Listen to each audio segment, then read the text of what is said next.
They had found her grave. They had uncovered her secret. But the girl in orange was not at peace. No, she was awake now, and she was angry. And when a restless spirit wants revenge, no one is safe. Ikena's lungs refused to work. His body locked in place, his breath coming in short, painful gasps.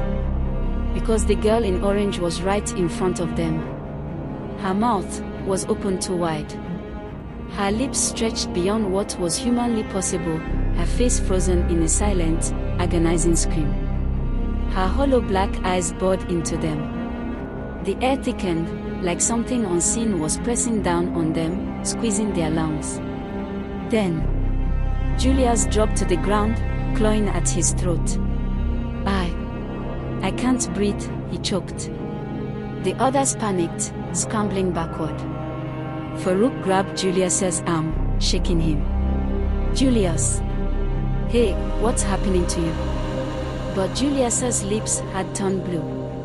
He gasped like a fish out of water, his eyes bulging in terror. Then, with a violent jerk, his body lifted off the ground. As if something unseen was holding him by the neck. His feet dangled. Chidi let out a scream. She's killing him. Ikena's heart pounded. He acted without thinking, he lunged forward and grabbed Julius. But the moment he touched him, his mind exploded. Flashes of the past. Blood. Hands gripping an orange dress, dragging it across the floor. A girl, screaming. Then, silence. And the last thing Ikena saw. Slippers. Bright orange slippers, soaked in blood. And then everything went black. Ikena woke up to screaming. His vision was blurry. His head pounded. Chidi was shaking him. Wake up.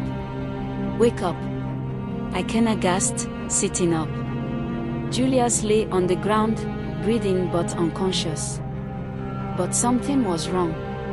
Because on the wall of the chapel, words were scratched into the wood. Blood red. Deep. Unmistakable. They took my slippers. Now I take them too. The wind howled. The trees trembled. And from the darkness of the schoolyard, a girl laughed. Soft. Cold. Inhuman. And it was only the beginning. The school tried to pretend nothing had happened. The chapel wall was scrubbed clean before dawn. Julius, still weak and shaken, was sent to the sickbay. The teachers called it a stress episode. No one believed them. But the boys knew better. That night, the haunting worsened. The dormitory was deathly quiet. Ikena lay awake, listening. No one dared to speak about what had happened. No one wanted to admit that the girl in orange was still out there. Then, a scratching sound. Slow. Deliberate. Like nails against metal. It came from the lockers. Chidi sat up in his bed, eyes wide. Did you hear that? Ikena swallowed hard. Yes. Julius, still pale from the night before, gripped his blanket. Then, the locker door creaked open. A slipper fell out. Not just any slipper. An orange one. It landed in the center of the dormitory with a soft thud. The room was frozen in terror. And then, boom. The window slammed shut. The lantern flickered violently. And from the corner of the room, a dark figure stood. The girl in orange. Only this time, her face was gone. Just a dark, hollow void where her features should be. She pointed directly at one of the boys. Farouk, give them back. Her voice was not her own. It was many voices. Screaming. Whispering. Begging. Farouk staggered backward. I don't have them. I don't have them. The girl tilted her head. Then, she moved. Not walking. Not floating. just appearing. Closer. Then closer. Until she was right in front of him. Farouk tried to scream. But she touched his face. And he went stiff. His body locked in place. His eyes rolled back. And then, he collapsed. Not moving. Not breathing. Just gone. The other boys screamed. They ran to him, shaking him. Farouk! Farouk! No response. His body was ice cold. The girl was gone. But the slipper remained. And on the floor, scratched in the wood, were 2 words. One down. Farouk was gone. Not dead. But not alive, either. His body was still. His eyes wide open. His skin ice cold like he had been frozen in time. The school nurse called it a coma-like state. But the boys knew the truth. She took him. Julius, still trembling, whispered, "She's not going to stop." Akena clenched his fist. "She wants something." Chidi's voice was hoarse. She said, "Give them back." They all turned to the orange slipper still lying on the dormitory floor. Its fabric was dirty, torn. A remnant of a life that had been violently cut short. Namdi spoke in a whisper. "If we don't find the rest, she'll kill again." A heavy silence fell over them. Then Akena's voice, firm. "We need to find out who took them." They knew what they had to do. They had to find out who killed her. The investigation begins. The boys went into action. They searched through old school records, whispering in corners, trying to dig up any clue about a missing girl in Orange. But there was nothing. No reports. No records. Like she had never existed. It was almost as if someone had erased her. But then, Madame Oduak returned. The old janitor appeared at the chapel, her face grim. "I know where to look." She led them to the forbidden storage room, a place no student dared to enter. Doors covered the boxes inside. Old books. Forgotten uniforms.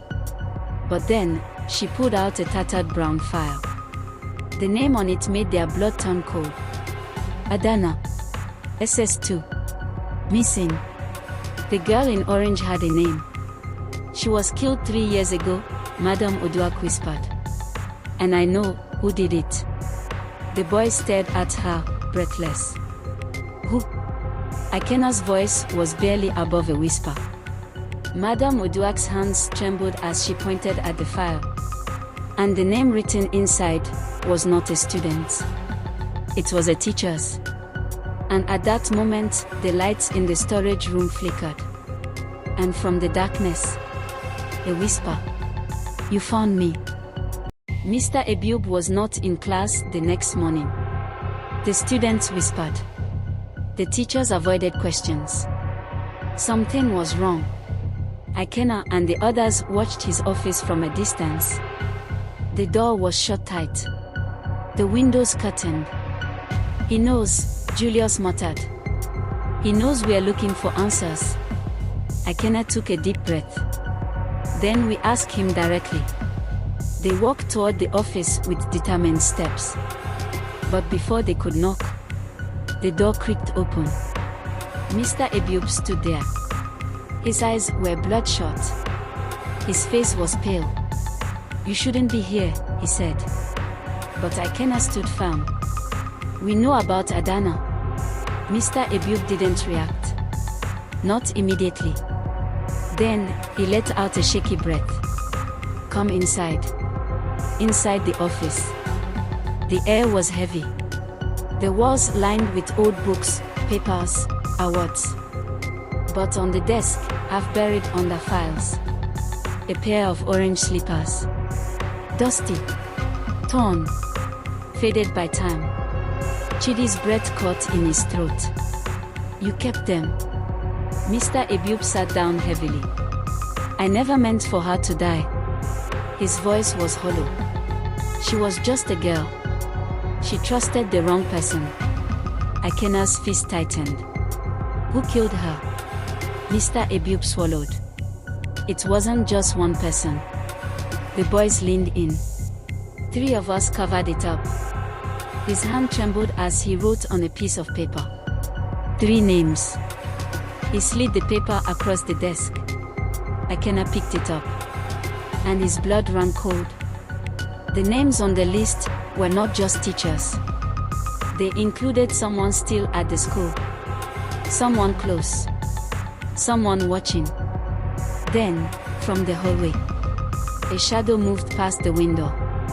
Someone had been listening. And they knew too much. The storage room felt colder than before. Ikena stared at the file, his heart pounding. Adana, a girl who once walked these halls, sat in these classrooms, lived in this school.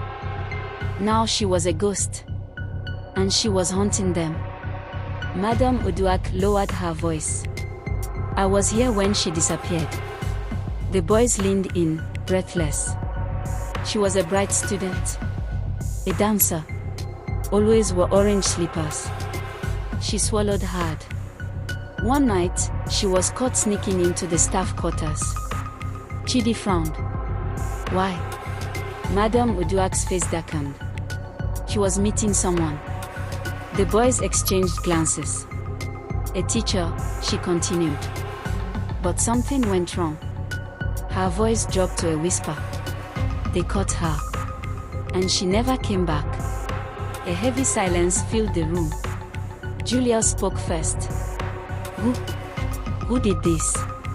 Madame Oduak hesitated. Then, she pointed at the file. The name written inside was clear as day. Mr. Ebiub. The boys froze. Mr. Ebiub. The strict, feared senior teacher. The one who never smiled. The one who still walked these halls. He knows the truth, Madame Oduak whispered. And if you want to stop her, you have to make him confess. Ikena's hands clenched.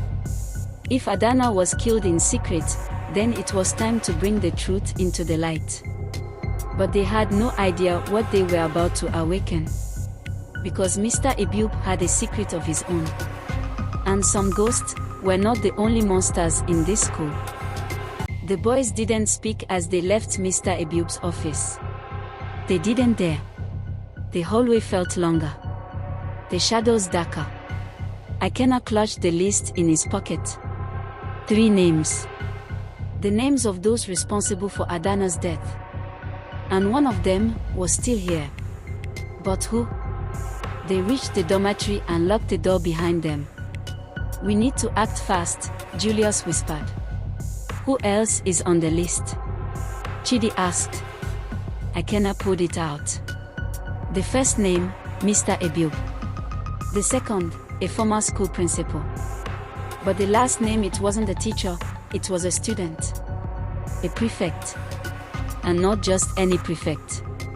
It's Okoro, Ikena breathed. The boys froze. Okoro, the senior prefect. The one who ruled the school with an iron fist. The one who always seemed to know everyone's business. The one who had been watching them. Okoro's warning. A loud knock shattered the silence. The boys stiffened. Another knock. Harder. Then, the door burst open. And there he stood. Okoro. Tall. Imposing. His prefect badge glinting under the dim dorm light. His eyes cold. Calculated. He stepped inside, slowly closing the door behind him. You boys have been digging where you shouldn't, he said, voice calm. No one spoke. His gaze moved to Ikena's pocket. Hand it over. Ikena's hand clenched around the paper. Okoro took another step forward. You don't know what you're getting yourselves into.